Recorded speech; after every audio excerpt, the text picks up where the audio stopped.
Hi guys, welcome back to my channel. నేను మీ రేణు. ఈరోజు మా లంచ్లో స్పెషల్ అంటే దోస ఆవకాయ. చాలా బాగుంటుందండి. కర్రీ కోసం దోసకాయ తెప్పించాను, అరకిలో దోసకాయ.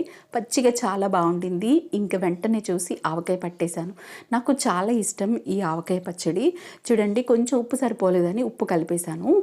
సరిపోయింది. ఇప్పుడైతే చక్కగా ఊరిపోయింది కదా. ప్లేట్లోకి కొంచెం పచ్చడి వేశాను. స్వీటీ కోసం చేసిన గుడ్డుకురు కూడా వేశాను. నెక్స్ట్ వైట్ రైసు, నా స్టైల్లో పప్పుచారు. చాలా బాగుంటుంది. ఒక పాపడ, లాస్ట్లో కాస్త పెరుగు. చాలా యమ్మీ లంచ్ అనమాట.